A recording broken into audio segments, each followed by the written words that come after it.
piyesa ng ating motor na bubuuhin para sa ating smash. Ayan.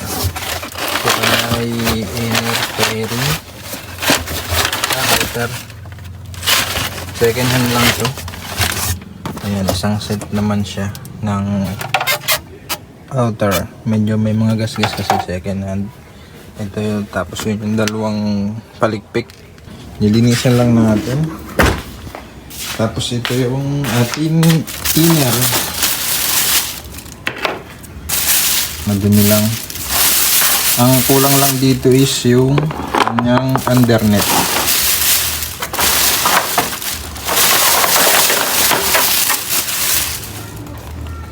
Nilinisan natin. Medyo natambak nung dating may-ari na napagbilhan natin. Ito yung dalawang leg shield. Goods naman siya lahat.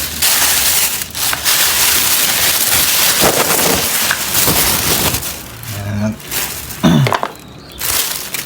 Ito yung kanyang kapalud. Linisan natin yung lahat. In a good condition naman siya. Madumi lang. Nagpalit lang yung may-ari ng bago. All original. Ayan. Walang basag. Ang kulang lang dyan ay yung kanyang undernet. Linis na. All goods na. Parang na silang brand new. Ito. Yun o. Tapos na. Parang brand new. Pero second hand lang yun ha. Ang tama nga yan. Bagong linis lang kaya mukhang walang gas-gas. Dito merong cup. Nalinis na natin. Ready na siya for salpak. Salpak na natin yung pairings natin na pang smash. Bali, ang inuna kong ikabit itong undernet niya kasi ito yung pagkukuha natin ng adjustment. Kasi doon sa una, sinukat ko na ay hindi siya sakto. So, pati itong undernet, hindi rin naman sakto.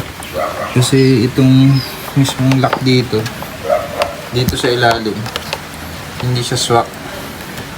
So, pag yun ang sinunod ko, hindi tatama sa tornilyuhan dito. Pero pag ito yung sinunod ko, okay siya. Kaso lang, tinabasan ko yun. Tapos ito, yung tornilyuhan nito, pasok na kasi ang sinunod natin is yung nandito. Yung mga tornilyo dito, yun yung ating sinunod at yun ang tinabasan ko. Tinabas ko dun is yung pang hook. Kaya hindi na siya nakapit. Pero okay lang kasi lalagyan naman natin to ng yun at sakto na dito. Bali ang adjustment na nangyari dito is yun lang sa likod. Tapos hindi naman kasi yan salpak nut, yun ay 110 lang revolution.